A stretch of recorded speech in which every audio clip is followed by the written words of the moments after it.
Sí, sí, Buenas doctor. tardes, doctor. Buenas tardes, doctor. Sí se le puede ver y escuchar. Muchas gracias. Bien, nos corresponde con el paralelo ver el tema 3, porque hemos avanzado hasta el tema 2, ¿verdad? Entonces, siempre concatenando cada uno de los temas, recordarles que hemos dialogado con ustedes sobre lo que es el trabajo, las formas de trabajo que existen o clases, qué es el trabajo para nosotros, y en un inicial intercambio hemos dicho que no todas las formas de trabajo están reguladas por el derecho del trabajo. Y hemos adelantado que sí deberían estar, porque nuestra materia debería proteger a todos los trabajadores. Luego hemos visto que es el derecho del trabajo, cuál ha sido la evolución en su denominación, porque hoy llamamos derecho del trabajo, y en esa evolución hemos ido analizando cómo ha surgido esta disciplina en el siglo XX y cómo se ha ido denominando como el derecho que va a regular el trabajo en la industria. Eso nos sirve para ver históricamente cuál ha sido su desarrollo. Bueno, también ahí hemos podido analizar cuál es el objeto de estudio de nuestra materia. A partir de esa evolución en el nombre, su objeto y la denominación más correcta es derecho del trabajo, porque estudiamos todas las formas de trabajo. ¿Y para qué? Para darle una protección al trabajador en lo inmediato, y en lo inmediato así buscar un orden social más justo. Luego hemos visto las fuentes. ¿De dónde emana el derecho del trabajo? Bueno, hay dos, la material y la fuente formal.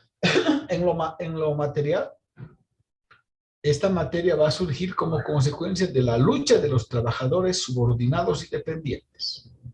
Esa lucha porque se respete una jornada máxima, esa lucha porque se respete un salario mínimo, el derecho al descanso, y van a obligar al Estado a que intervenga en las relaciones laborales para que con un sentido protector norme en otra disciplina, ya no en el derecho civil, de manera tutelar los derechos de las y los trabajadores, y por lo tanto esa es su fuente real, y su fuente material es la que se expresa en documentos como la Constitución, la ley, como se expresa en los reglamentos, en los decretos, que no son los únicos. Hay convenios colectivos, contratos individuales, hay normas internacionales de trabajo que emanan de la OIT, los laudos arbitrales. También hemos precisado que dentro de las fuentes del derecho del trabajo no solo son normativas, también pueden ser los usos y costumbres o la jurisprudencia, y otras fuentes indirectas como la legislación comparada o la doctrina.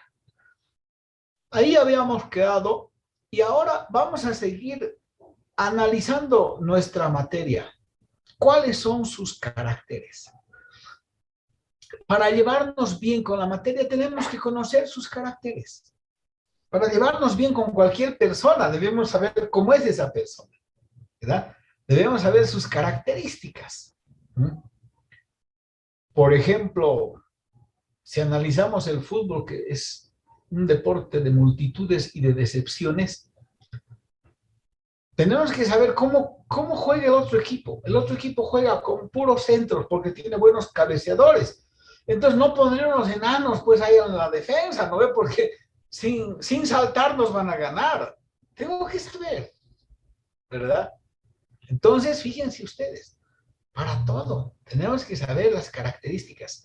¿A qué nos enfrentamos? ¿Con qué nos encontramos en el derecho del trabajo? Y por eso es importante saber los caracteres para conocer nuestra materia y poder ejercer de la manera más adecuada. ¿Sí? De la manera más adecuada.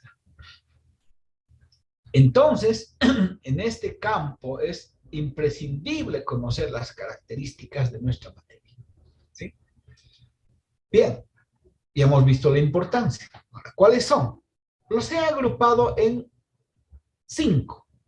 En otros textos ustedes pueden encontrar más caracteres, menos caracteres o desglosados, ¿no? Extratático por un lado, fragmentario por otro lado, provisorio por otro lado, en constante formación. Pero yo creo que al agrupar acá en extratático y fragmentario se complementan y podemos dar una mejor explicación, o en constante formación y provisorio.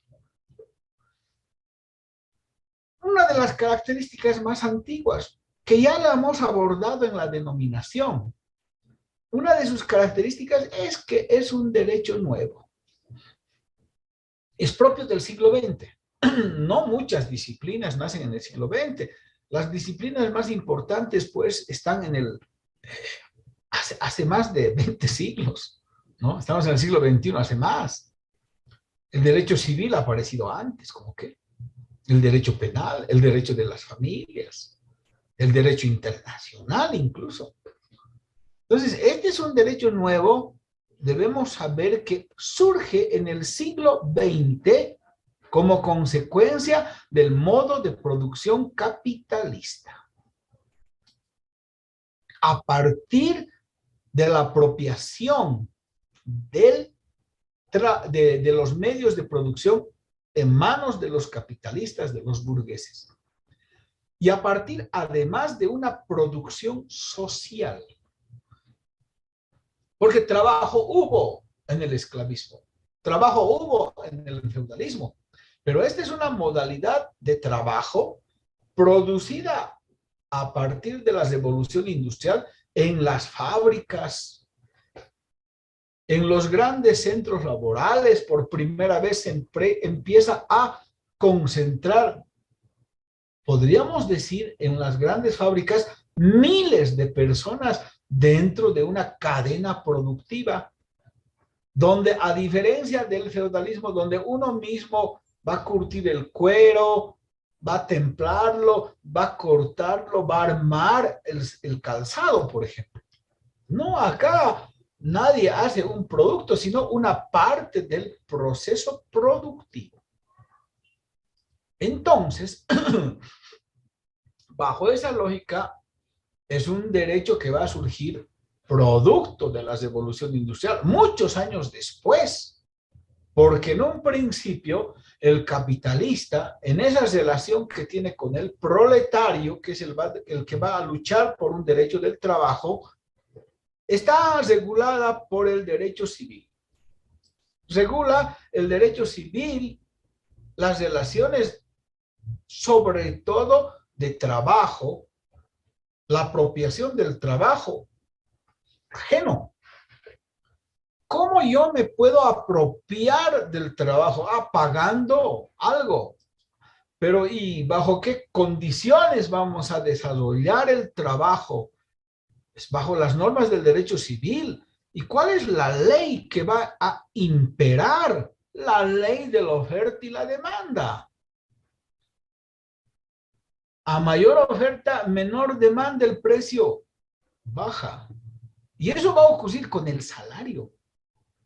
Van a ocurrir otros fenómenos que ya vamos a ver en el tema más adelante. En 2 temas ya vemos eso. Entonces, el trabajo está regulado por el derecho civil. No hay derecho del trabajo. Aquí surge como consecuencia de la lucha de los trabajadores por mejores condiciones de vida. Y van a obligar a que surja una materia llamada derecho del trabajo y que proteja. Entonces, lo nuevo es que es la reciente data, y lo nuevo es también ese espíritu nuevo del que hemos comentado. Ese espíritu nuevo. Ese espíritu nuevo que protege al débil, pero le da una protección básica, ¿no? Le da un salario mínimo, le da el derecho al descanso, le da una jornada máxima, le da el derecho a trabajar en condiciones de salud ocupacional, es decir, que no hayan contaminantes en el ambiente laboral, que se trabaje con protección, seguridad ante todo, decíamos antes, que trabaje y que el empleador le cubra el derecho a la salud, a él y a su familia, y que cuando quede sin fuerzas o viejito, se le dé un pago llamada jubilación, que antes no había. Y eso es lo que vamos a buscar en el marco de lo que decíamos en la denominación derecho social, derecho del trabajo, seguridad social, asistencia social. Por eso es un derecho nuevo. Sepamos dentro de sus características. No vamos a encontrar normas dentro del derecho del trabajo en la antigüedad. En la antigüedad vamos a encontrar regulaciones laborales, diré regulaciones de la apropiación del trabajo ajeno, pero como parte del derecho civil. Como parte del derecho civil. Porque no hay el derecho del trabajo. El derecho del trabajo se constitucionaliza. La primera constitución social en el mundo es en 1917. La Constitución de Querétaro en México. La OIT, que es el organismo que va a fomentar, difundir, propiciar el derecho del trabajo, es con motivo del fin de la Primera Guerra Mundial con el Tratado de Versalles en 1919. Ahí se pone fin a la Primera Guerra Mundial. Y en su capítulo 13 se crea la OIT, la Organización Internacional del Trabajo, donde vamos a acordar darle condiciones adecuadas de vida y donde se va a decir no habrá paz en el mundo mientras no haya justicia social. Donde se va a decir en su preámbulo que el trabajo no debe ser considerado una mercancía. Eso es el derecho del trabajo. Y ustedes se van a dar cuenta que hoy los empleadores siguen considerando una mercancía al trabajo. El hecho de que digan, tanto me ha costado la mano de obra, es como que se le puede costar también la materia prima, como si le puede costar esto o este otro dentro de la cadena productiva. Me cuesta a mí, tú me cuestas tanto. Y el preámbulo de la OIT decía, el trabajo no es una mercancía que se puede comprar y vender como si fuera cualquier cosa del mercado, porque el trabajo lo hacen los seres humanos. Entonces, es un derecho nuevo que surge en el siglo XX, es un derecho nuevo por un espíritu nuevo, donde se va a proteger los derechos más elementales del económicamente débil, y es un derecho nuevo que surge con motivo de las relaciones laborales, que hoy las queremos ampliar a todas las formas de trabajo. Así surge. Sepamos que esa es su característica. Así surge. Esto nos permite decir lo siguiente.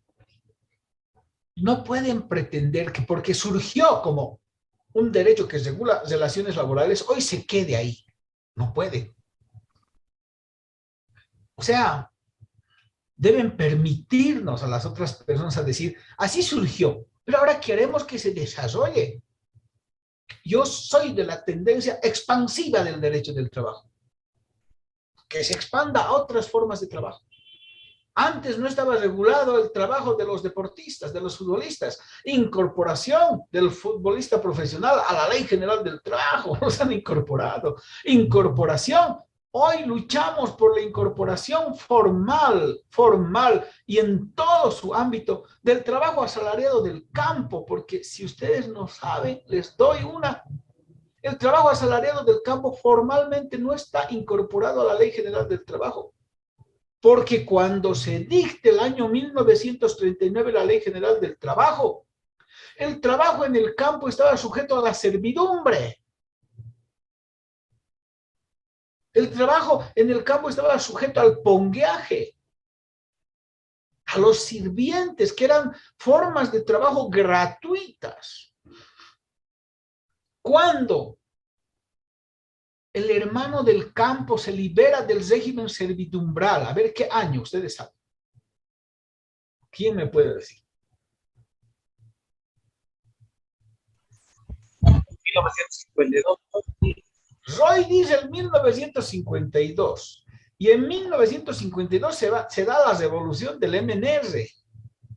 Es el inicio, pero en realidad formalmente es el año 53, 2 de agosto, que se dicta la ley de reforma agraria. Pero está bien los datos que tienen, ¿no ve? Yo siempre ahí jugando les digo, 52 habrá sido pues la revolución del MNR. No me recuerde la revolución del MNR, recuérdeme de la reforma agraria, 53, 2 de agosto del 53. Entonces hoy va por ese buen camino, ¿sí? Entonces el 39, no, por eso es que el 39 dice, no está regulado dentro de esta ley el trabajo asalariado del campo mientras se dicte una nueva reglamentación en Bolivia. Y seguimos esperando la nueva reglamentación, pese a que yo he hecho un proyecto de ley de incorporación del trabajador asalariado del campo a los alcances de la Ley General del Trabajo. He hecho un proyecto para CIPCA.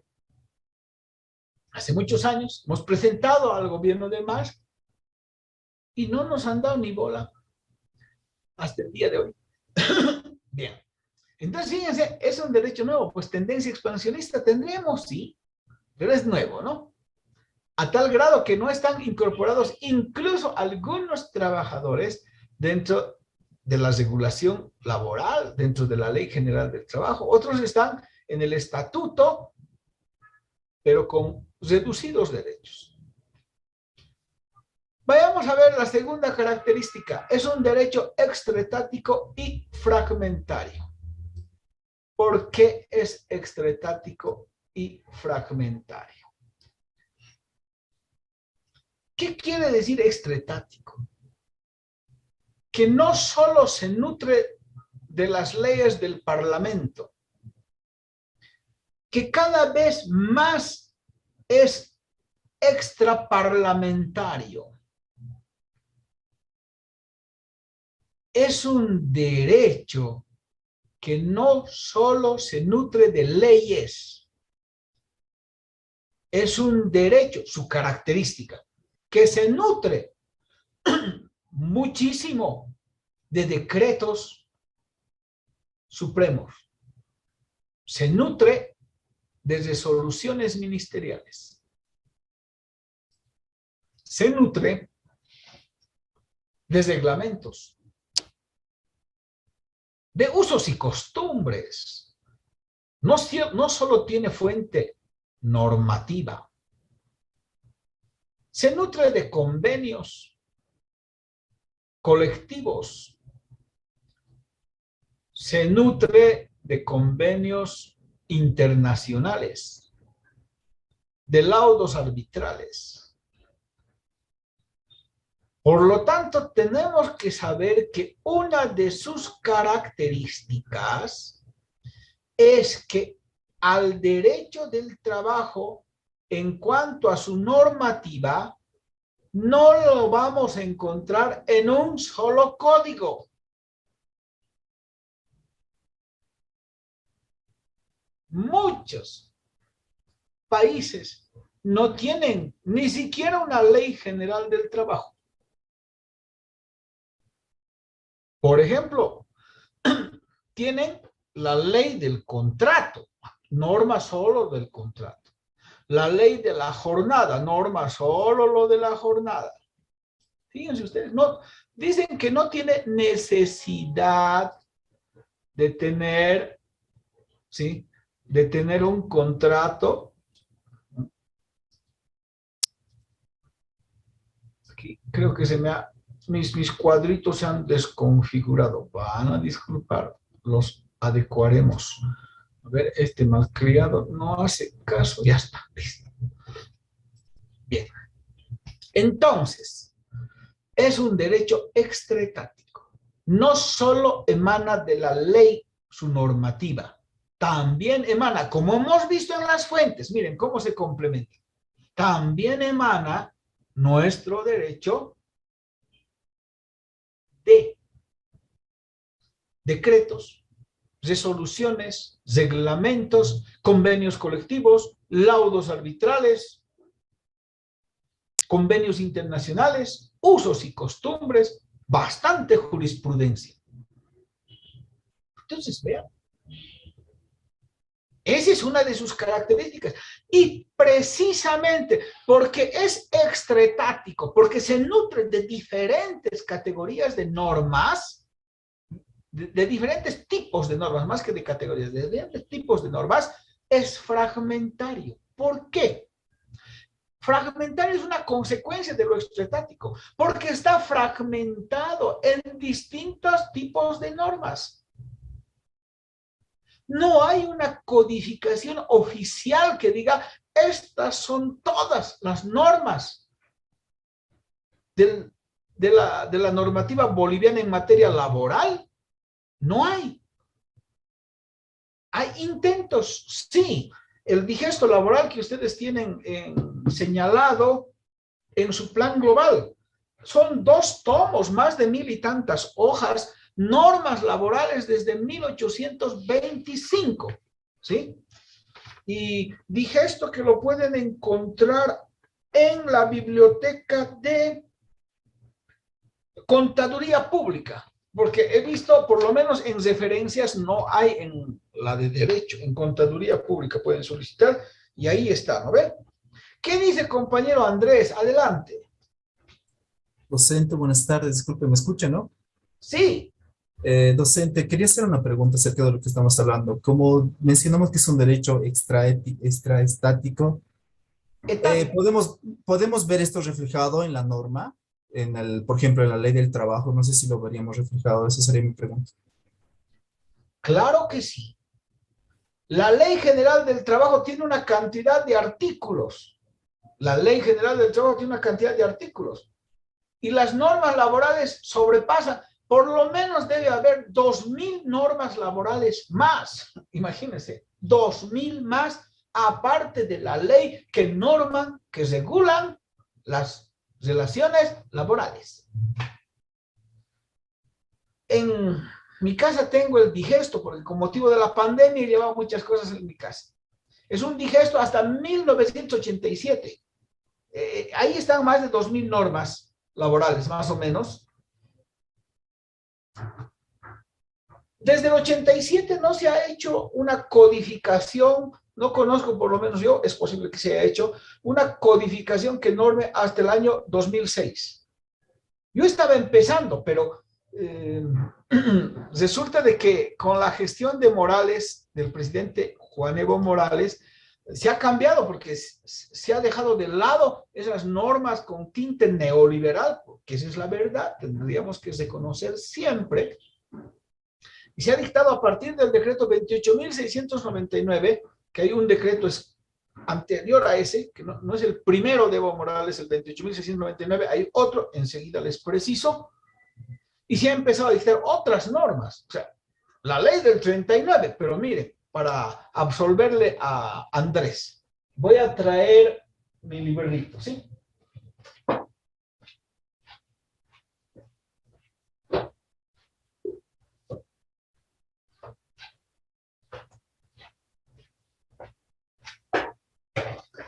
Acá, miren ustedes, ¿se ve este texto? ¿Qué dice? Sí, doctor. Sí, doctor. Se ve. Miren la cantidad de normas. ¿Se ve este otrito? Sí. Por si acaso, este dibujito tan bonito, lo ha hecho mi hijita, mi María de los Ángeles, que ya no es tan chiquita, ¿no? Es una bióloga, una guapa bióloga. Yo le he pedido que haga el dibujito para su papá. ¿Qué dice acá? Temas actuales de derecho del trabajo. Son ponencias, unas cuantitas, hasta acá. Y luego, compendio de normas laborales. Del 2006 al 2012, compendio de normas laborales. Y ¿saben qué? Hemos puesto que en esta parte del libro nos permite ver las normas en materia laboral que se han emitido en el gobierno del presidente Juan Evo Morales Ayma desde el 2006 a julio del 2012.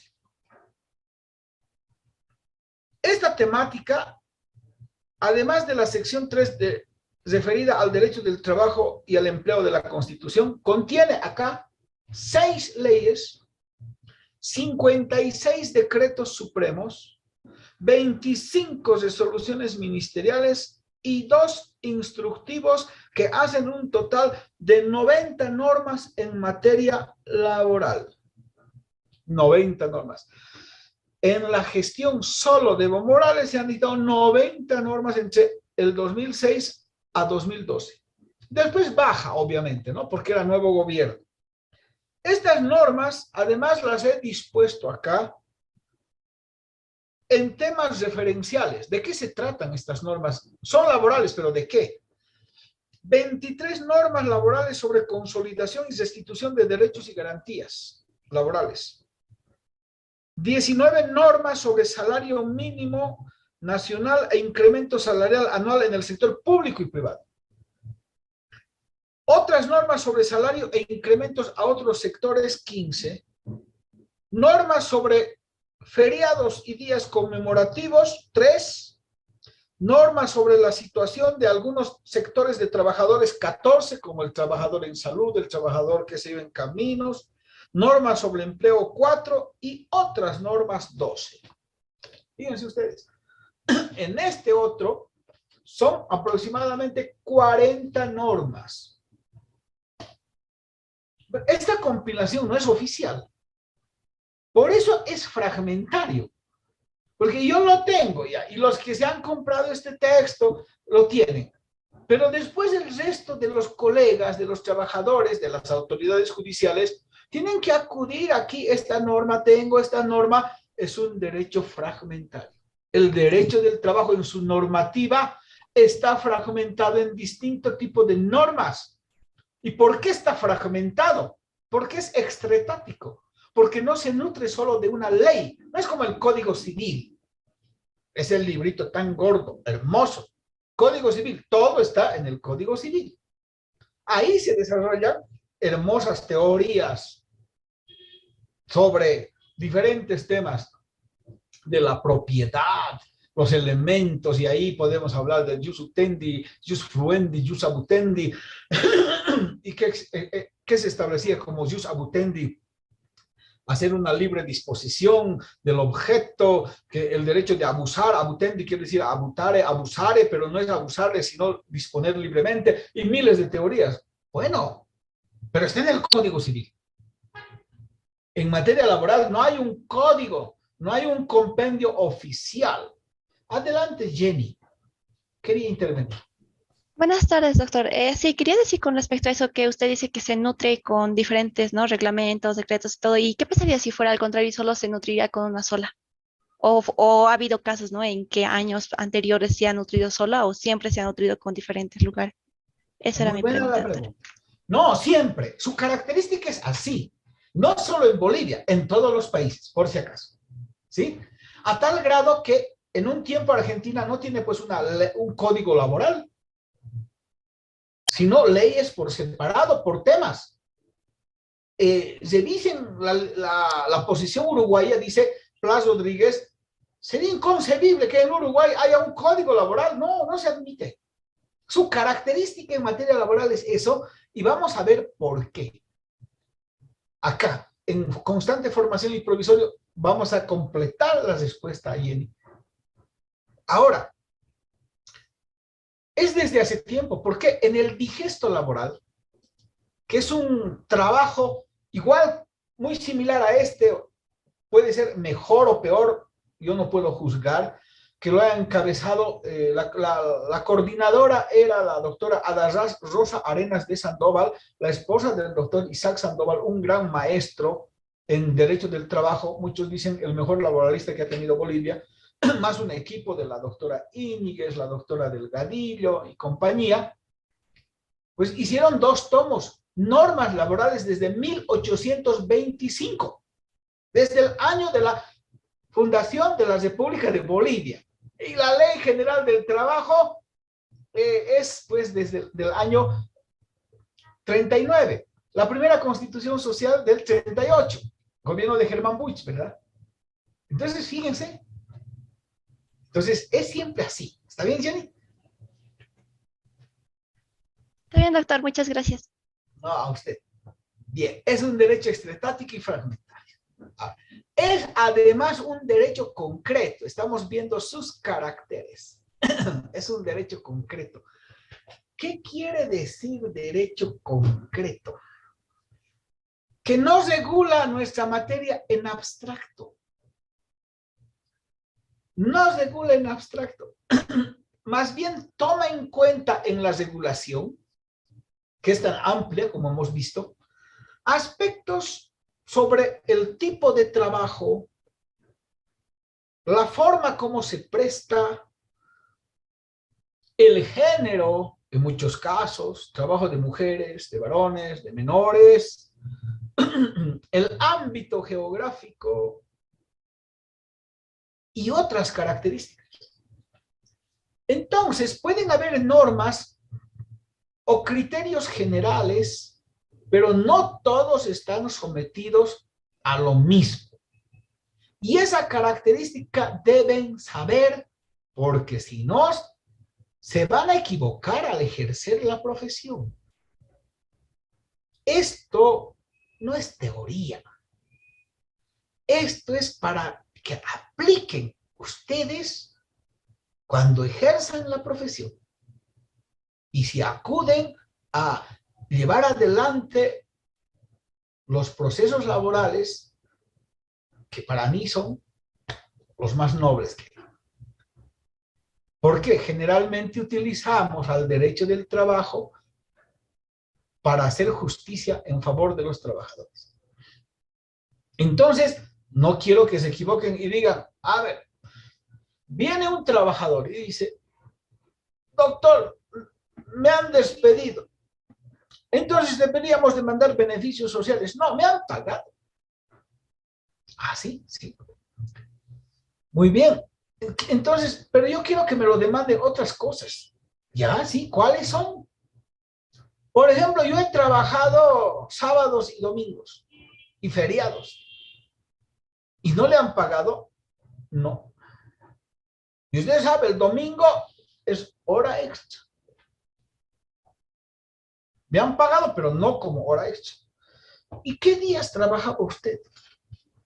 Yo trabajaba en un sauna. El sauna atendía el domingo. Mi descanso del sauna era el martes. O sea, nosotros trabajábamos de miércoles a lunes. El martes se hacía el descanso y, bueno, tenían que parar los motores, las máquinas. ¿Y cuántas horas trabajaba? Sí, trabajaba 8, 7 horas, estaba bien. Pero yo quiero que me paguen lo del domingo. No se puede. ¿Por qué? La norma dice que el trabajo en domingo se paga doble. No, en este caso no. ¿Y por qué? Porque hay una norma que cuando se trata de servicios públicos o de atención al público, como saunas, cines, funerarias, medios de comunicación, en el área de salud, y son indispensables en esa área para satisfacer las necesidades del público, se puede trabajar domingos y solamente se compensa su descanso con otro día de la semana. ¿Y dónde dice eso? en un decreto que ahí se ha dictado. O sea que no me deben nada. Le pueden deber, pero de eso no. No, yo pienso que todos los que trabajan domingo les tienen que pagar horas extras. Es que es un derecho concreto. ¿Y cómo es un derecho concreto? Regula según la situación de los trabajadores. Ah. Y a un obrero, si trabaja domingo, le pagan. Y a mí no, no, porque la norma dice todo lo que es de atención al público, indispensable. El sauna está dentro de las actividades recreativas, no corresponde. ¿Y cómo a mi amigo que trabaja también los domingos en el bar El Tufo, le pagan? Le han ganado un juicio, le han pagado. Sí, sí, seguro que le pagan. ¿Y por qué? Porque los bares no son indispensables. Los restaurantes sí. Los snacks sí. Las pensiones sí. Los supermercados sí. Pero el bar no es indispensable. Entonces, si es trabajador de un bar y dice bar El Tufo, como dice Condorito, sí le pagan. Miren la diferencia. ¿Por qué? Porque es un derecho concreto. Porque es un derecho que regula en función del tipo de actividad. Es un derecho que regula en función a un ámbito geográfico, al tipo de trabajo, a la forma de prestación. Un ejemplo más de concreto. Un ejemplo más de concreto. La jornada, 8 horas decimos. Muy bien, la jornada 8 horas, de manera general. Para la mayoría, pero no para todos. Por ejemplo, ¿cómo está la jornada de los cargos de dirección, de los gerentes? Por norma, artículo 46 de la ley, segundo párrafo, no están sujetos a una jornada ordinaria. Y como no están sujetos, no pueden reclamar horas extras. El gerente no puede decir, yo he sido gerente en tal empresa y entraba a las 7 de la mañana, me iba a las 9 de la noche, yo he trabajado pues, qué sé yo, 14 horas. Y me pagan horas extras. No le pagan. ¿Por qué? Porque su cargo era gerente y el gerente está excluido. Pero ¿y cómo yo pagaba a los obreros? Los obreros no están excluidos. Ah, y este señor era vigilante. ¿Y cuántas horas trabajaba? Entraba a las 8 de la mañana, salía a las 8 de la noche. Entonces, ¿ha hecho 4 horas extras? No, porque la jornada de los vigilantes es hasta 12 horas. Por lo tanto, un vigilante no puede reclamar horas extras si no ha trabajado más allá de las 12 horas. O está sujeto a turnos. ¿Por qué? Porque el vigilante no es una actividad febril, constante, como el fabril, como el docente. El docente no puede quedarse, ¿no? A ver, ¿qué creen ustedes que hace el portero que entra a las 8 de la noche a la facultad y se va a las 8 de la mañana? ¿Qué creen que hace durante su jornada nocturna de trabajo? ¿Qué creen que hace? A ver, ¿quién me puede decir? Vigilar, doctor, la universidad, digamos, alguna situación. Vigila, está, que no pase nada, y gran parte de ese tiempo dormirá. ¿Qué dicen ustedes? No, doctor, tal vez no, porque como usted lo menciona, ¿no? Su jornada empieza desde tal hora hasta tal hora, entonces tal vez su horario de dormir lo sitúa en otro momento. Entonces, el momento de trabajo, no, tiene que estar al pendiente de sus labores o funciones. Eso porque ustedes están en clases virtuales, ¿no? Porque nosotros teníamos un portero que venía a las 9 y nos botaba y nos decía, por favor, desocupen pues, tengo que cerrar, ya tengo que dormir. El portero tiene su cama ahí y su tele. Y mientras trabaja está viendo la tele. Porque es vigilante. Entonces saldrá a darse, se pondrá su alarma a las 12 de la noche, ¿no ve? Para recibir el nuevo día, aunque oscuras, y saldrá a vigilar un rato con su palo y su pito y su linterna, y no va a estar así todo el tiempo. Miren, ¿cuáles son los reclamos de nuestro portero en el edificio? Por decirles. No, hay algunos vecinos que llegan a las 3 de la mañana, me hacen despertar, dice, eso es reclamo. Me hacen despertar, pero es tu jornada. Es de esas rato estás trabajando, sí me hacen despertar de noche. Fíjense ustedes, es el vigilante. Ahora, en el día, pues hay vigilantes que están más al pendiente, ¿no? Pero es así. No es una actividad constante. Por el tipo y por eso es 12 horas. Si fuera constante, no aguantaría. ¿Qué decía Marcos o no sé, otro compañero? A ver, adelante. En ese tema de los vigilantes, yo creo que hay que diferenciar, doctor, el tipo de contrato o las actividades que realizan, ¿no es cierto? Por ejemplo, yo creo que todo el mundo ha ido a prestar el servicio militar, ¿no es cierto? Es otro tipo de servicio, es otro tipo de trabajo, digamos, lo del soldado como el profesional. El profesional se pasa el servicio a las 24 horas del día. Y el soldado solamente hace 2 horas, como manda su reglamentación. Entonces, en este caso, el sereno o el vigilante de la universidad, yo creo que ha debido firmar un contrato donde se le den todas las condiciones de trabajo y las horas de ronda o como haya, como se les haya interpuesto en forma de trabajo, ¿no? Gracias, doctor. Ya, a ver, primero que no es el ejemplo más adecuado el tema del servicio militar. No es, porque los que hacen servicio militar no están sujetos a un contrato de trabajo, sino están bajo el tema del servicio a la patria. Entonces no podríamos hacer esa comparación. Segundo, los soldados, cuando hacen guardia, evidentemente hacen guardia cada 2 horas, hay un relevo, ¿verdad? Y usted me está diciendo, es porque eran soldaditos, hacen cada relevo 2 horas. Y el militar, que es ya de casera, hace toda la noche, por ejemplo. El capitán de servicio, por ejemplo. O el oficial de servicio. Pero no es así. O sea, los que hemos ido al cuartel sabemos que no es así. Por ejemplo, cabo de guardia. El cabo de guardia es el que ordena la guardia, es un soldado con grado de cabo, yo estoy con grado de cabo, ¿no? Y ordena la guardia durante todo el día. Y para la noche tengo mi cabo segundo cuarto, que es el que hace toda la noche. Por lo tanto, los soldados que están bajo el servicio, bajo bandera, bajo el servicio militar, también pueden trabajar más allá de las 2 horas, ¿no? Entonces, digamos, no es el ejemplo más adecuado. Ahora, no otra cosita. Por eso está bien que intervengan para hacer las aclaraciones. No es un tema definido en el contrato de trabajo. No es un tema definido en el contrato de trabajo. Porque si definiera el contrato de trabajo, el que impone las condiciones de trabajo es ¿quién?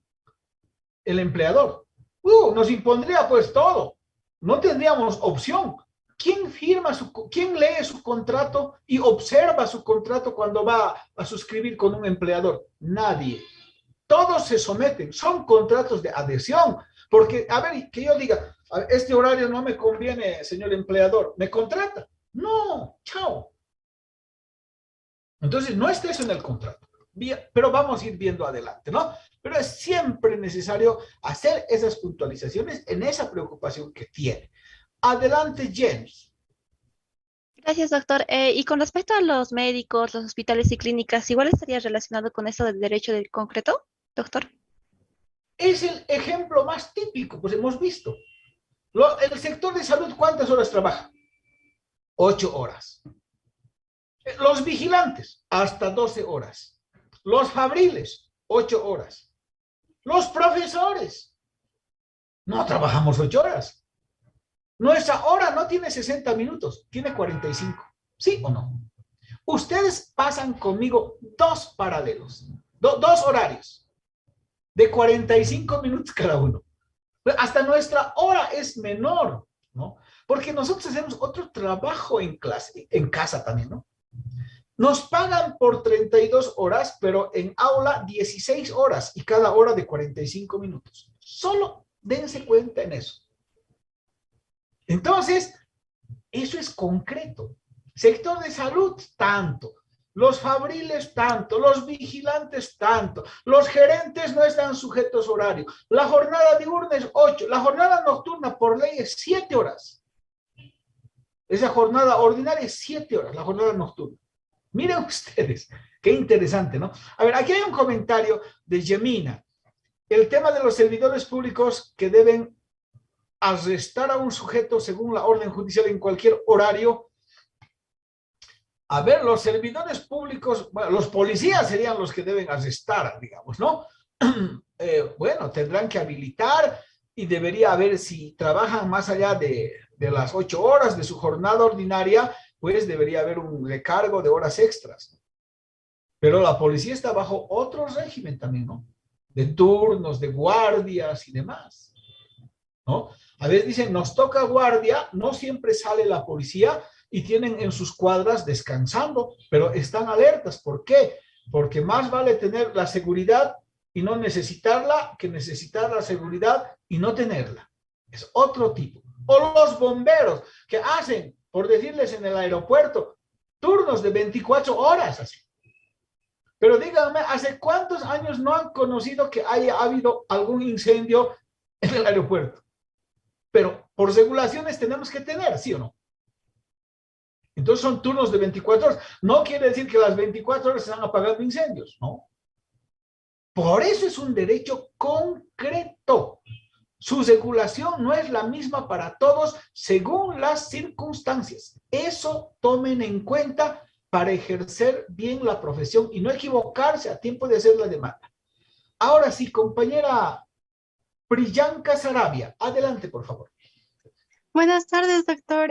Muchas gracias. Tenía una consulta con respecto a el ejemplo de los vigilantes. Por ejemplo, decía que estaban permitidas las 12 horas para los vigilantes, pero entonces, ¿es porque se prevé que ellos van a dormir durante las horas de trabajo o eso no está previsto en la normativa, doctor? Está muy bien la pregunta. No se prevé, no se dice tienen que dormir. Lo que se dice, la justificación, y no lo dice la norma, sino ya está en la doctrina, en un criterio racional, está ahí. Se dice que la labor del vigilante no es febril, no es constante, no requiere de una actividad donde tenga que estar haciendo algo específicamente como el fabril o como el docente. El docente está hablando, tiene que hacer una actividad. Yo no podría hablar 8 horas seguidas. No puedo ni 2 horas. Por eso tengo aquí esto, no parece chicha, pero es propóleo, miel, manzanilla, ¿no?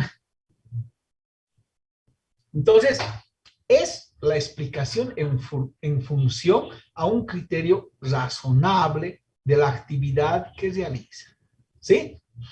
Muchas gracias, doctor. No, está muy bien, compañera. En el caso, dice, de los fiscales, pues igual ellos tienen turnos, ¿no ve? Hay fiscales que trabajan en su horario, tienen turnos, y como es indispensable, después les compensa. Uno va a la fiscalía el lunes y le dice, ¿está el fiscal? No está. ¿Y por qué? ¿De qué privilegios goza? Voy a llamarle a María. No, es que estaba de turno ayer en la Fuerza Especial de Lucha contra el Crimen. Ah, de turno, el domingo sí, hacen turnos. Están hoy día es su descanso. ¿Verdad? Ahora, y sus turnos no son de 8 horas, ¿no? Son toda la noche o todo el día. Sí.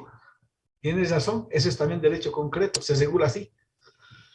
Y claro, Roy dice, el trabajo no es constante en los vigilantes, así es. ¿Qué dice Madeleine Camila? Solo para recalcar, los trabajadores en el área de salud trabajan 6 u 8 horas. 6 horas. Pero, ojo, los del sector público que han conquistado eso, vayan a una clínica privada 8 horas.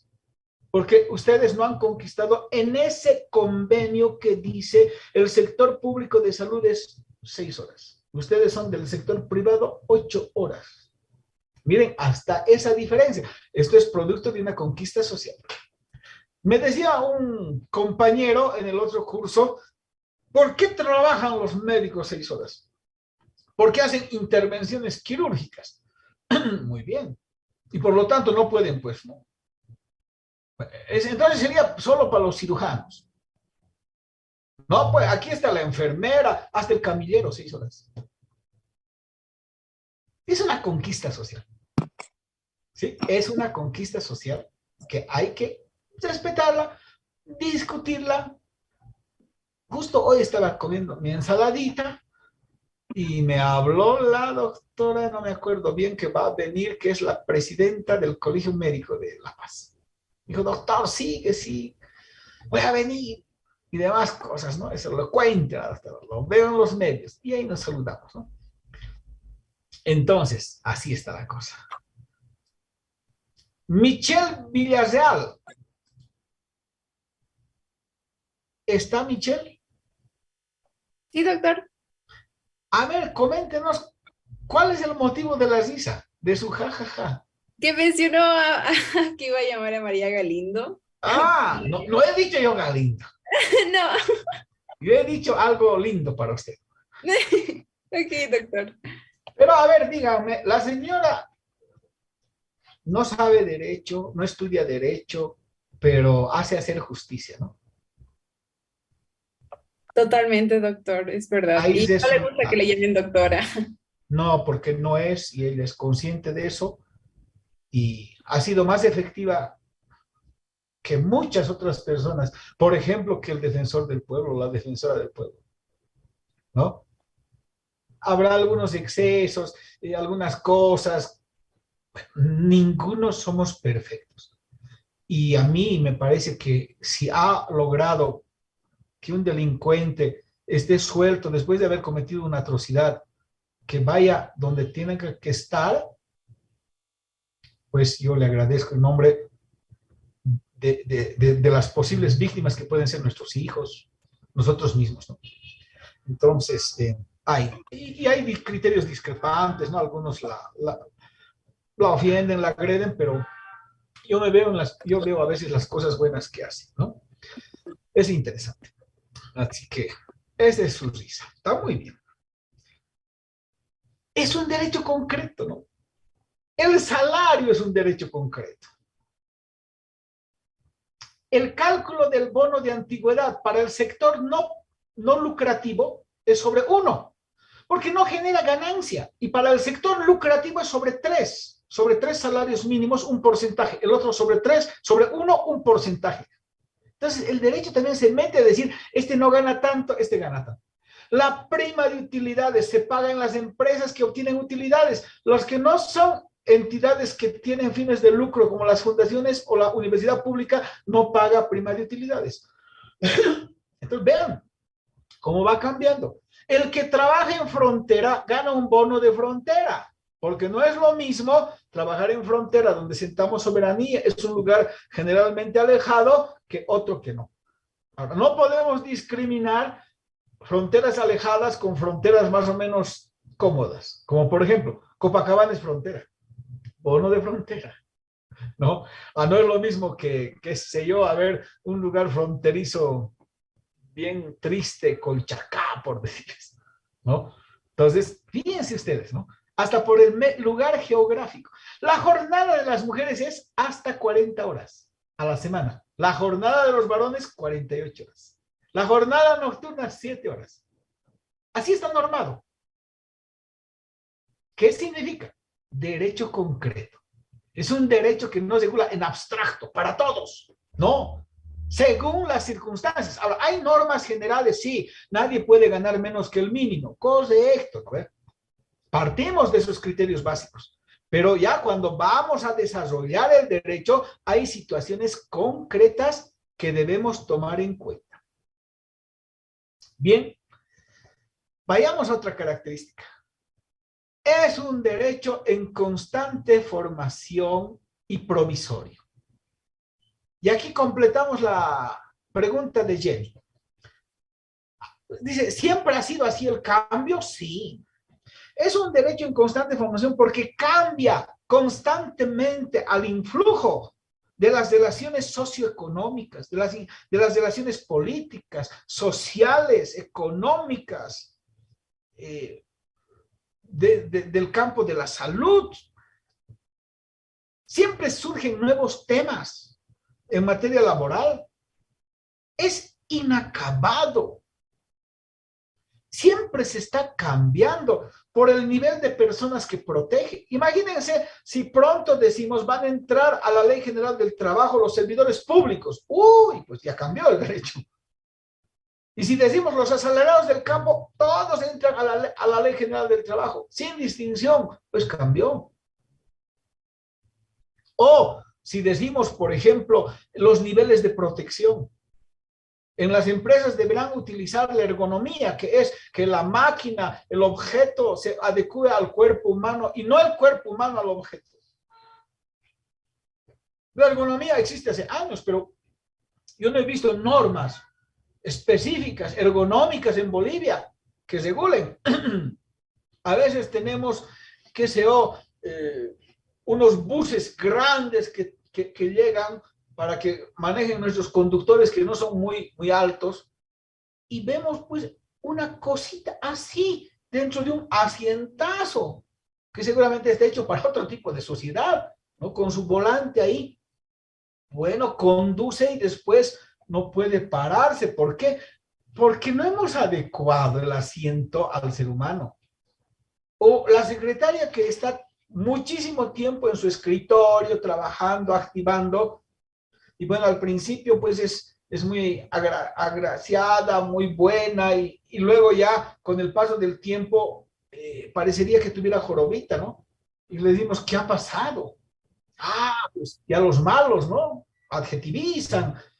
Es que ya, pues también está hace 20 años la señora, ¿no? Y es porque eso. Y podría estar igual en el mismo estado, pero su columna se ha distorsionado porque no usaba una silla ergonómica que le empuje su columna y que le mantenga recta, esbelta. Porque las medidas de seguridad no tomamos en cuenta y creemos que es un lujo si pedimos una silla ergonómica. Aquí compramos porque es bonito. Entonces, vean ustedes, el nivel de protección cambia, el nivel de personas a las que abarca. Todos estos aspectos hacen que se trate de un derecho en constante formación. Y por eso es provisorio. Porque cambia también no solo a los niveles de protección, a las personas, a los acontecimientos económicos, políticos, sociales. Incluimos a la salud. Miren, ¿qué ha hecho cambiar la salud, por ejemplo, con relación a las clases que estamos dando ahora? ¿Qué ha hecho cambiar el COVID? ¿Quién me dice? ¿Qué ha hecho cambiar un problema en la salud de los seres humanos?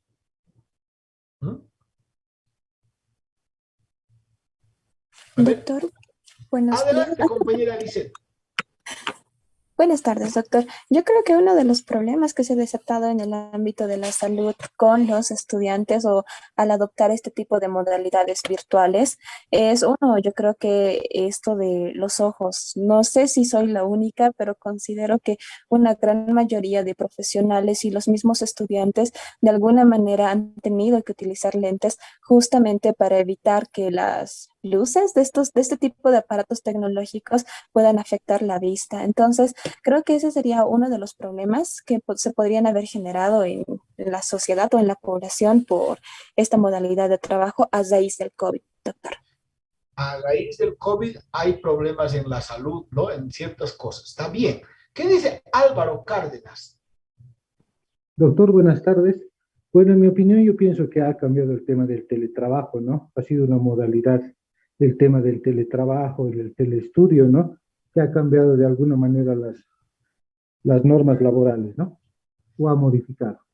Imagínense lo que dice Álvaro, ¿no? Que es una gran verdad. Antes del COVID, habían personas que hacen teletrabajo. Habían personas que hacen trabajo a domicilio, que es diferente. Ahora les explico. Pero con motivo del COVID, pues tenemos teletrabajo en gran cantidad. Esa modalidad de trabajo llamada teletrabajo y trabajo a distancia no estaba normada por la Ley General del Trabajo ni otra norma. Es más, cuando uno iba al Ministerio de Trabajo y le decía, yo he trabajado, ¿dónde? En mi casa soy teletrabajador. No, acá no atendemos eso. Los del ministerio, chao. No sé qué será. Adiós. Pero ahora, con motivo del COVID, se ha dictado normas COVID. No estoy en mi casa, les mostraría, pero son decenas de normas COVID, que hoy una gran parte ya no están vigentes. ¿Por qué? Porque es provisorio. Seguimos con COVID, seguimos con pandemia, pero ha disminuido el índice de contagios, el índice de mortalidad, y muchas normas se han quedado sin efecto. Pero se mantiene el teletrabajo. Acá tenemos teletrabajo. Yo estoy teletrabajando porque estoy utilizando un medio informático, ¿verdad? Las TICs para poderme dirigir a ustedes. Aunque no estoy muy de acuerdo. Esta mañana le pregunté al doctor Osuna. Ya, seguimos con teletrabajo, pero clases virtuales, pero los exámenes lo hagamos presenciales. Ah, no sé, no hay. Tendrías que presentar una nota. Voy a presentar, espero mañana presentar, diciendo si estamos autorizados para recibir las pruebas escritas a los alumnos u orales, pero de manera presencial. Porque ahí evaluamos mejor. Pero si hemos abierto las fiestas, salvo excepciones, yo creo que muchos de ustedes y yo hemos ido a fiestas donde no hemos usado barbijos. Y no vamos a poder pasar clases con las medidas de seguridad. Hablé con mi amigo, con el doctor Lalo de odontología, me dice, no, yo no acepto eso, de mí es práctica. Y como si nosotros fuera pura teoría.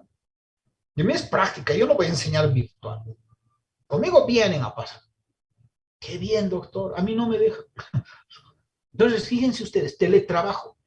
¿Cuál es la diferencia con el trabajo a domicilio? El trabajo a domicilio es el que se realiza en un lugar diferente de su centro laboral, pero no requiere el uso de las TIC, de las tecnologías. Yo me cruzo con un compañero que estaba en el Ministerio de Educación, vivo más abajo. Le digo, ¿qué haces? No, pues estoy ya en teletrabajo. ¿Cómo es eso? Le digo, ¿y bajo qué programa? El sistema Moodle, Zoom, ¿te comunicas? No, nada que ver. Si no, pues yo hago estas calificaciones de los méritos de los profesores para su escalafón. Entonces yo vengo, me dan las carpetas, entonces yo me llevo a mi casa, hago con las normas su calificación de méritos y luego vengo, entrego. Entonces recojo el lunes, entrego el viernes me dan otra vez así. Pero eso no es teletrabajo. ¿Y qué es? Trabajo a domicilio. Pues no estás teletrabajando. Trabajo a domicilio, llevarse el trabajo en un lugar diferente del centro laboral. ¿Y cuándo es teletrabajo? Cuando utilizas medios virtuales para comunicarte. Son modalidades. ¿Por qué han cambiado? Porque es un derecho en constante formación. ¿Y por qué otros ya no utilizan el teletrabajo? Por ejemplo, en la función pública. Porque es un derecho provisorio, ya ha desaparecido. Los únicos que creen que seguimos en cuarentena dura es en la carrera de Derecho, ¿no ve? Eso que no les confunda, ¿sí? Bien, vamos con la compañera Gemina primero, luego José Antonio, luego el compañero Andrés y Jenny. Gemina. Sí, doctor. Bueno, a raíz del COVID-19, vi un reportaje sobre una ama de casa, no ama de casa, sino una trabajadora del hogar de La Paz, de la zona sur y todo aquello, y comentaba que hubo varios despidos hacia sus compañeras también que conocía, y hacia ella existía un maltrato sobre su condición. Ella estaba bien en su trabajo, antes de la pandemia explicaba, porque los dueños o los que, bueno, habitaban, no pasaban mayor tiempo en la casa, sino mayormente fuera por su trabajo y todo aquello. Pero como ya se quedaban en casa, recibía mayores maltratos, observaciones, en fin, todo aquello. Así es, ha afectado las relaciones laborales, se pudo haber producido en este sector de las hermanas asalariadas del hogar, por ejemplo, el tema de hostigamientos, acosos, porque ahí tenía que estar en contacto con todos. En cambio, antes todos iban a estudiar, se iban a trabajar, le dejaban a ella, organizaba su tiempo, hacía, a veces se cansaba, descansaba un rato, pero tenía que tener, digamos, si era múltiple, tenía que tener la comida lista, tenía que tener todo ordenado, pero cuando ya están ellos, esto haz, uy. Y hay algunas que no les dejaban salir porque les decían, sales, no sé dónde irás y vamos a tener problemas con contagio. ¿Quieres trabajar? Te quedas. Terrible, ¿sí?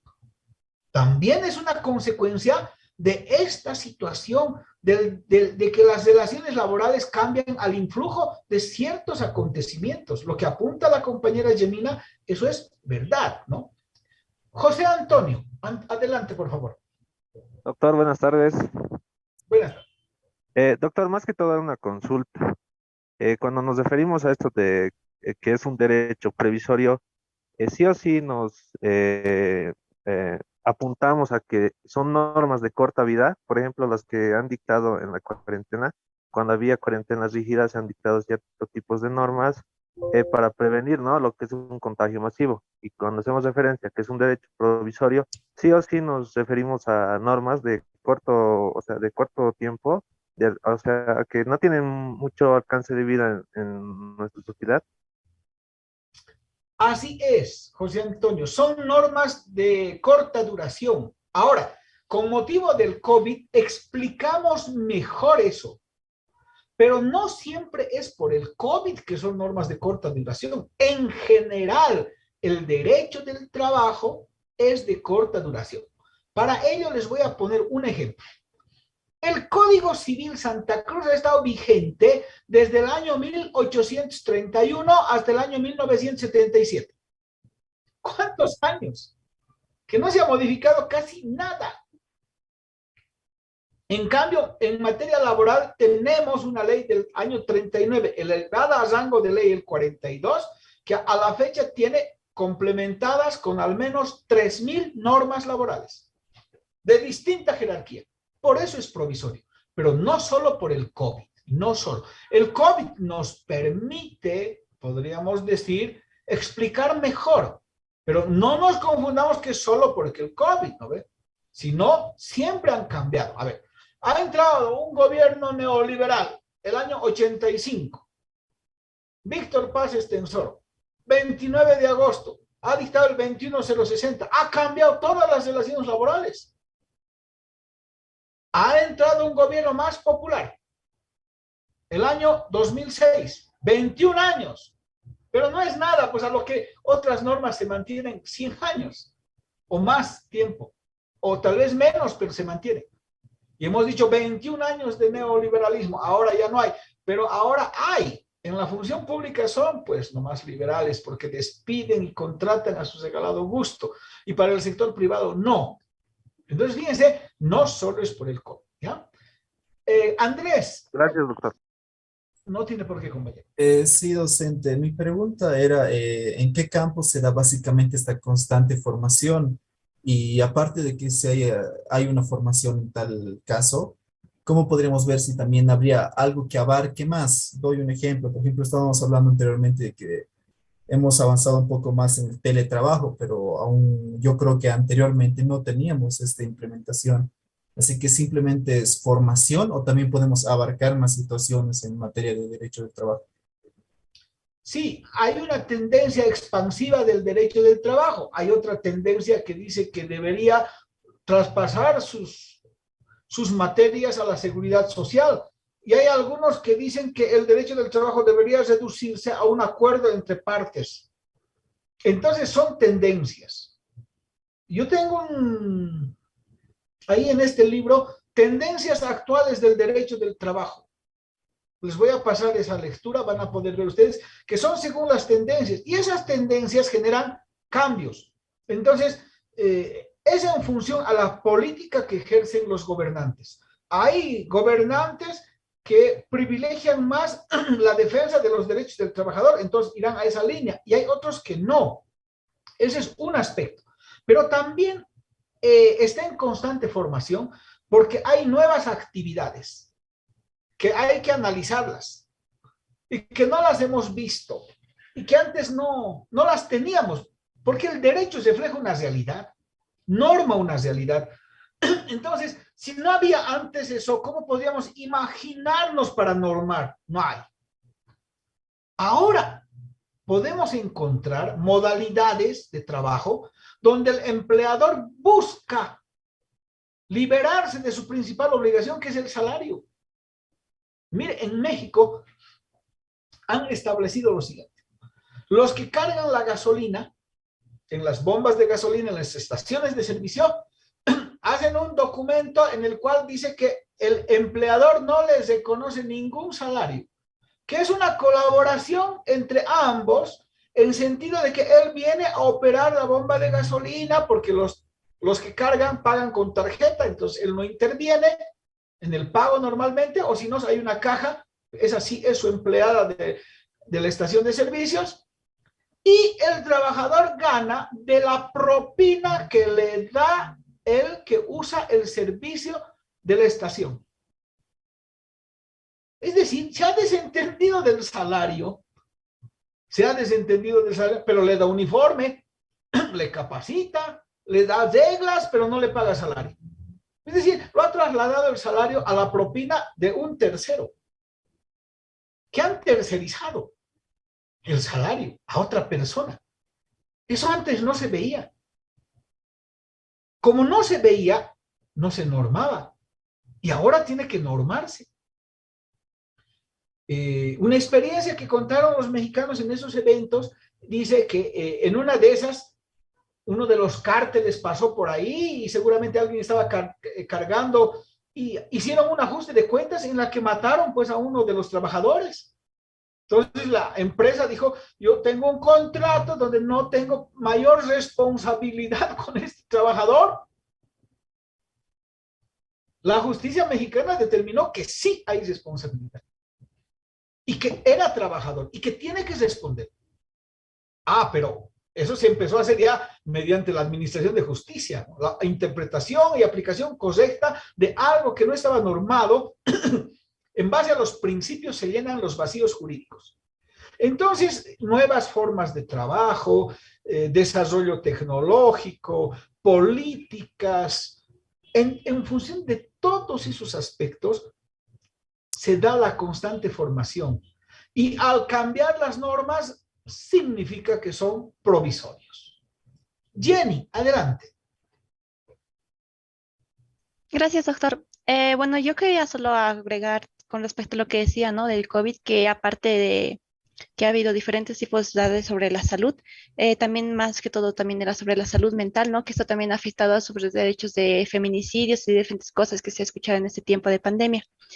Y ahora otra pregunta que tenía, doctor, era con esto que decía sobre la constante formación. ¿Es sobre la constante formación del trabajo, del trabajador o de ambos? En realidad, la constante formación del derecho del trabajo es un derecho que está en constante formación. Es decir, la materia se va formando, la materia se va configurando. Antes, ¿cómo se regulaba el trabajo? Solo la industria. Ahora se regula a otros sectores de trabajadores. Mañana los incorporaremos a los servidores públicos como cualquier otra persona que tenga derechos. Pasado, iremos a los asalariados del campo. Es un derecho en constante formación. O si viene una política regresiva, los irán sacando más bien, ¿no? Entonces, la formación es un derecho en constante formación. Ahora, que dentro de esas relaciones hay la constante formación de trabajadores y de empleadores, Jenny, eso es evidente. Sí, pero en realidad nos referimos a que es una disciplina en constante formación. No es es una disciplina inacabada. Nunca vamos a terminar de conocer y de estudiar derecho del trabajo. Apuntaba Emanuel Alejandro Lima, los embolsadores de los supermercados, ¿Quién les paga? ¿Quién les paga el salario? La propina. Y ellos dicen, no, es que yo no quiero. Y algunos ya los han eliminado, ya no les dejan entrar. Porque lo que nosotros dijimos es, primero, que por necesidad de servicio al cliente se obligue a que tengan embolsadores. Y si no, infracción, mala atención, defensa del consumidor. Segundo, que esos embolsadores deben recibir un pago de su empleador, independientemente de la propina que puedan dar. Porque antes, cuando estaban los embolsadores, embolsaba, ¿acaso me lo embolsa para mí? Pero tu producto es el embolsado. Pero además dice, un descuidado, hay pan, no había hecho facturar allá al chiquito, al compañero, al trabajador, ándaselo a facturar. Mi gelatina parece que está bollada, ya, vaya a traer otra gelatina, sí. Y no había traído un aceite de 5, anda, tráeselo, le manda, pero no le paga salario, y si se resbala, y si se accidenta, no es responsable. Y uno hace por cansarse unos pesos, sí, pero es trabajador. Vean ustedes, nuevas formas. Solo que en la reglamentación somos lentos. O más que lentos, diría yo, no tenemos voluntad. Ese es el tema. ¿Qué dice compañera Raquel? Doctor, buenas tardes. Una consulta. Los trabajadores se dividen en obreros empleados y según nos explicó que los obreros son los que tienen desgaste físico y los empleados son desgaste psicológico, ¿no? Y en su opinión, quisiera que por favor me aclare esto. ¿En qué situación o en qué grupo de estos están los vendedores, por ejemplo, de los supermercados o de las tiendas? ¿Cómo se los clasifica, doctor? Muchas gracias. Está muy bien la pregunta. Primero, tenemos trabajadores por cuenta propia y trabajadores por cuenta ajena. Primera cosa. Segundo, dentro de los trabajadores por cuenta ajena hay los obreros y los empleados. Esa es una clasificación antigua. Ya deberíamos descartarla, pero no podemos. ¿Por qué? Porque la Ley General del Trabajo hace esa distinción. Y esa distinción trae consecuencias para el derecho. Por lo tanto, no podemos descartarla. Eso vamos a llevar más adelante. ¿Ya? Por ejemplo, el aguinaldo. Para el obrero, cuando durante el año ha trabajado más de 30 días. Para el obrero. Y para el empleado, cuando ha trabajado más de 90 días. Hay diferencias. Hay diferencias. ¿Sí? Ahora, ¿quién es el obrero? El obrero es el que predominantemente hace uso de la fuerza física. Predominantemente. No es que no use su intelecto, usa, pero mayormente el esfuerzo físico. Y el empleado es el que predominantemente hace uso de la inteligencia. ¿Sí? Entonces, esa es la diferencia. Y dependiendo de la actividad específica, vamos a ver si es obrero o empleado. Por ejemplo,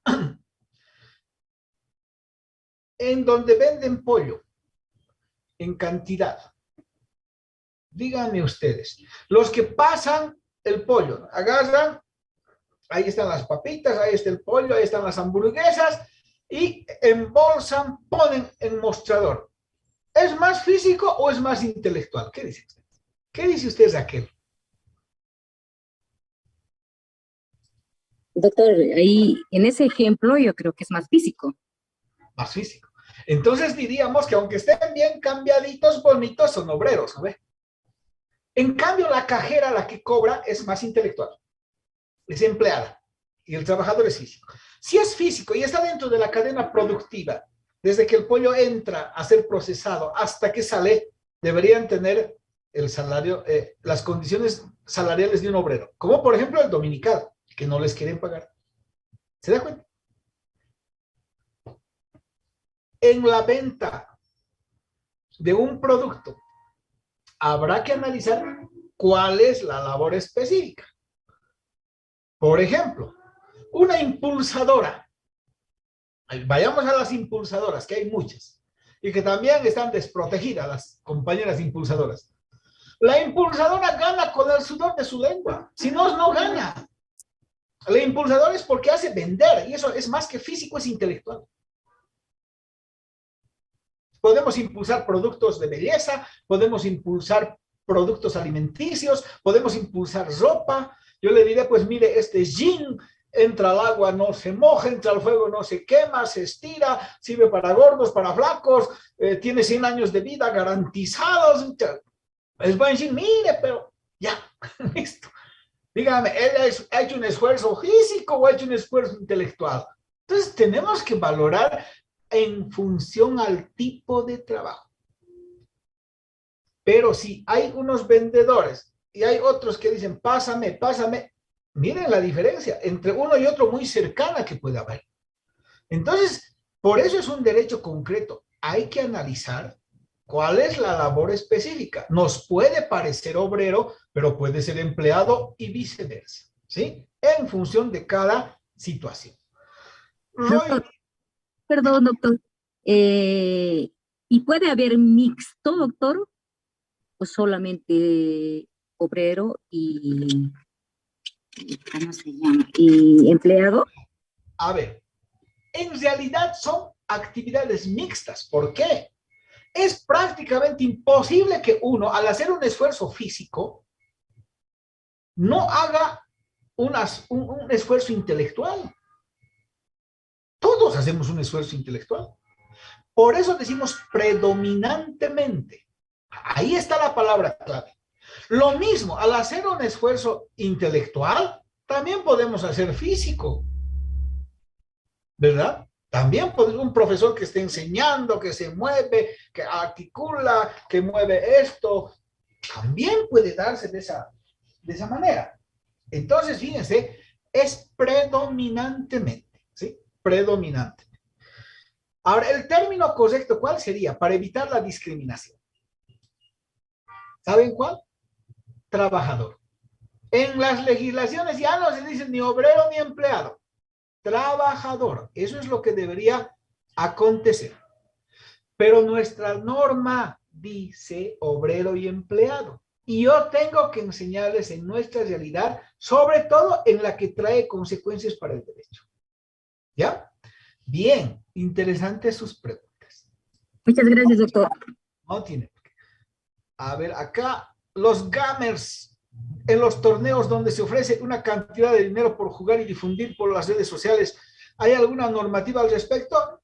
No, diríamos que están protegidos si no tienen unas relaciones virtuales donde con quien les plantea esta situación pueden recibir un pago, también después de un tiempo pueden no. Entonces, esas situaciones falta normar, pero no es tan sencillo normar, porque ¿cómo controlamos a una persona que no le conocemos y no sabemos ni siquiera su ubicación exacta? ¿Sí? Ahí estamos con estas modalidades poco, digamos, muy difícil de percibirlas, ¿no? Roy nos dice, en el caso de un restaurante, el que trabaja en una familia, los hijos, y en algún caso son menores de edad y trabajan de mozos, ¿cómo se regularía el salario de los menores? Ese es un trabajo que está previsto en el Código de Familias. Eso es un trabajo familiar. Muy difícilmente los hijos van a poder demandar beneficios sociales, ¿no?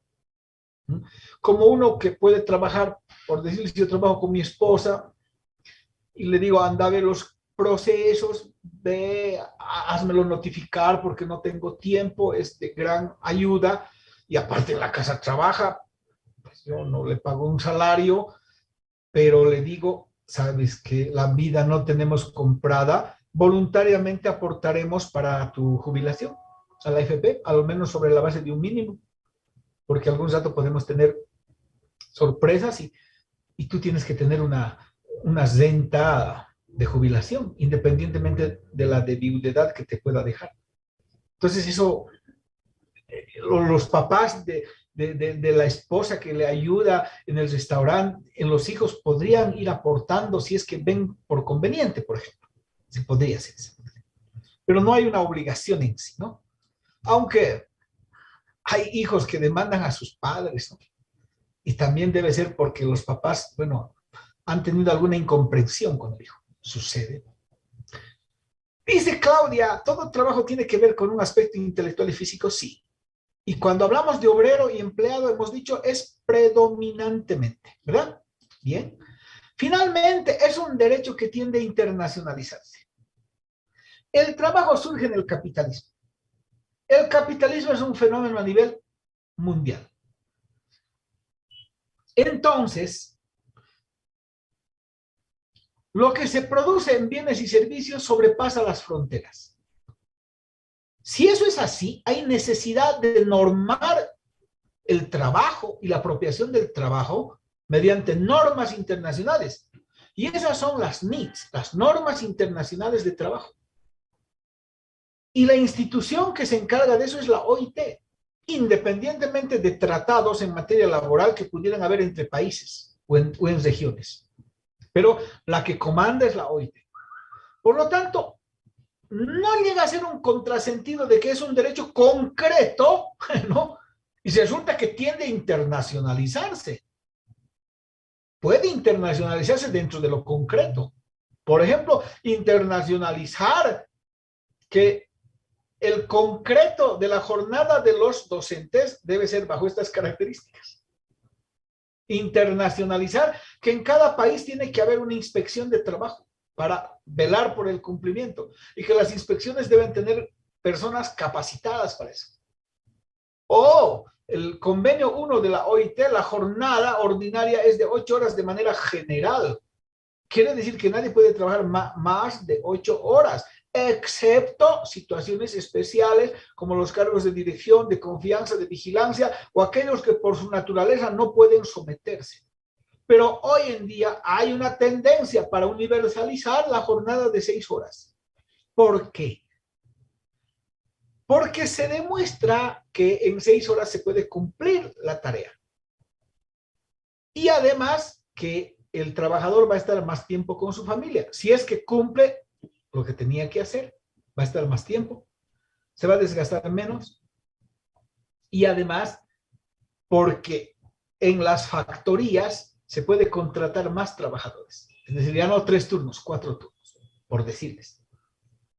Entonces, hay una tendencia mundial.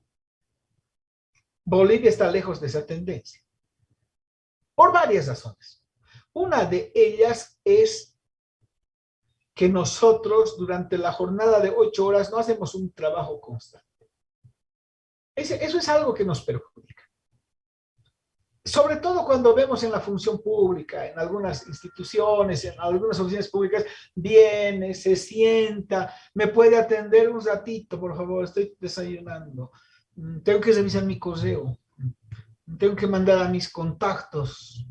Bueno, el chiste.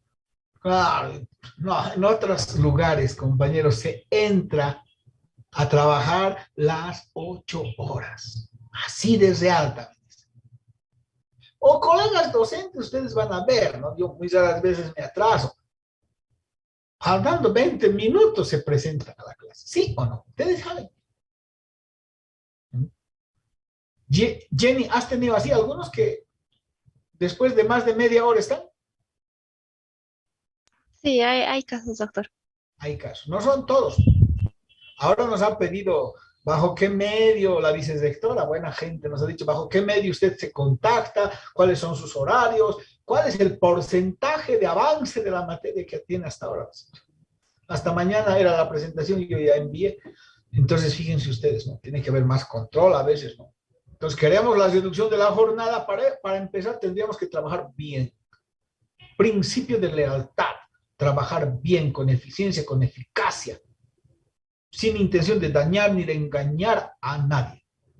Y ahí después hablamos de la jornada de la seducción. Ahora, ¿hay sectores que trabajan duro? Sí. Y los ajustamos. Por ejemplo, los cajeros de los bancos. Pues ya entran los pobres y no pueden parar porque la gente está ahí protestando. Y de paso se quedan más tiempo y no les pagan horas extras. ¿Sí o no? Entonces, hay sectores y sectores. Por eso, también es bueno puntualizar que es un derecho que tiende a establecer normas internacionales. Por ejemplo, para la prevención de la higiene industrial, prohibición del uso del fósforo blanco porque es dañino a la salud, prohibición de elaborar, ciertos juguetes con plomo porque puede dañar también a la salud del que elabora, a la salud del que recibe. Esas las normas de protección son internacionales, fomentan la protección u otros aspectos. El tema del acoso laboral, todos los países deben tener una norma que prohíbe el acoso en todas sus formas y manifestaciones. Vean, por eso tiende internacionales. Bien, hemos concluido la clase, estamos en el horario, les agradezco mucho, les felicito por sus participaciones, pero siempre les voy a pedir que cuanto más compañeros participen, muchísimo mejor, ¿sí? Gracias, nos vemos el martes, que tenga un lindo resto de semana. Hasta luego. Hasta luego, doctor, se cuida.